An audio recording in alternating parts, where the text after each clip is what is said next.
made up of the richest men. The contradiction, it was democracy. What? Democracy for a few and not a democracy for the many. And this is the very fact that this country was founded on. I hear the president speak, and he talks about our great democracy.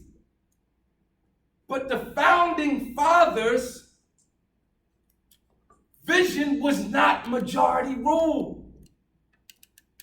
Who had the vote in 1776? Anybody know? Who? What else? Who? No, that's not it. What else? Landowners. All white men did not have the vote in 1776.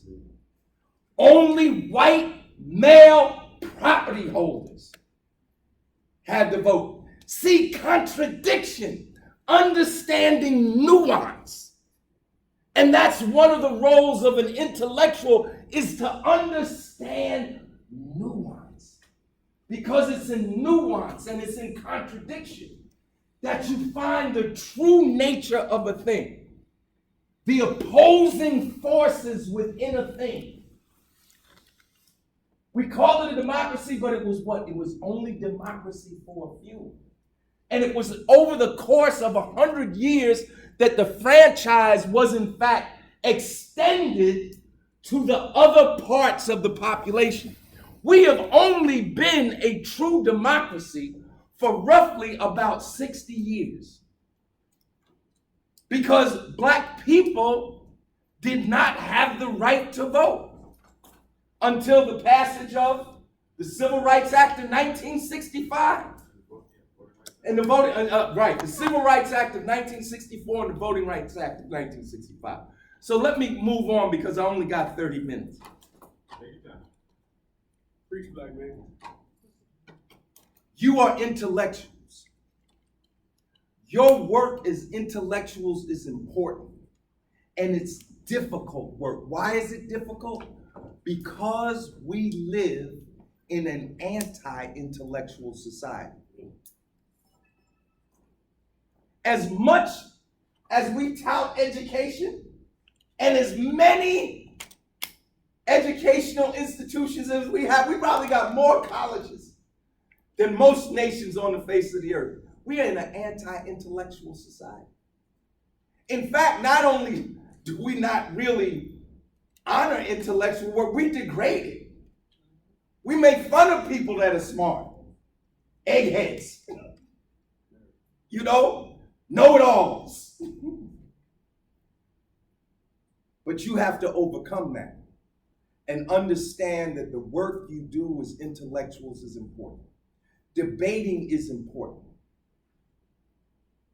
But to be a good debater, one of the things, I'm not a debater, so I'm speaking out of my mouth now. But I'm guessing. I'm taking an educated guess here. Debating, one of the important parts about debating is preparation. You need information. When I was coming up, I wanted to be a great speaker. I wanted to give speeches. But speeches are really not the toughest thing. Debating is the toughest thing. Because when you give a speech, you stand up at a podium, you speak for 30 minutes and nobody challenges what you say. But in real life, people challenge what you say. And that's the part you have to get used to. Because you know what? We don't like to be wrong. And the other thing is that we don't like to be told no. And the other thing is that we don't like to be challenged. But this is the essence of debating.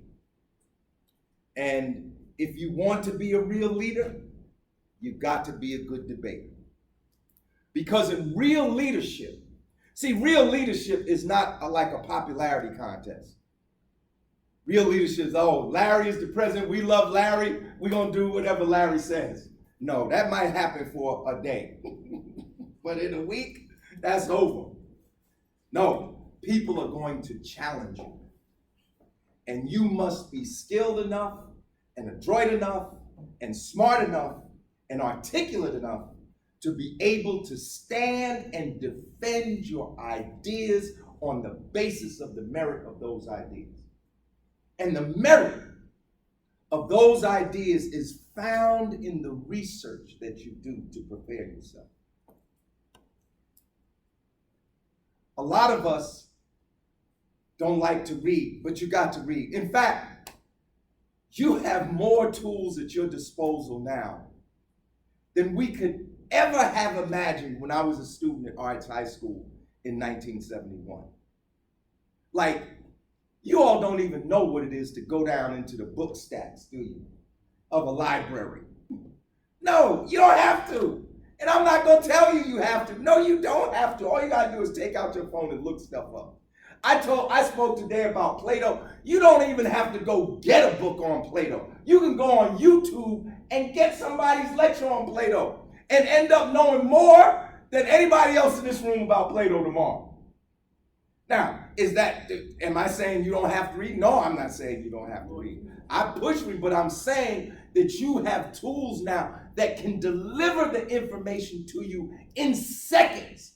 Whereas in my day, when I was a kid at South 17th Street School, I had to get on the 42 bus at the corner of 17th Street, 18th Avenue, take the bus all the way downtown to the Newark Public Library, go to a card file, these long bureaus with all these drawers, pull these drawers open, look up these books and articles, and then go into the stacks and find them. And that would take all day long. It might be dark when I got home. So preparation is important. I just wanted to get that to you, and I know I threw that out to you about anti-intellectualism. One book you might want to look at is Anti-Intellectualism in American Life by Richard Hofstadter, in case people don't really believe we live in an and this is something that's been understood for a long time. This is not a new concept. But Mr. Alston asked me to talk today about activism. And if you want to be an activist, you got to be a debater. You want to be an activist, you want to be a politician, you want to be a person that changes society, you want to be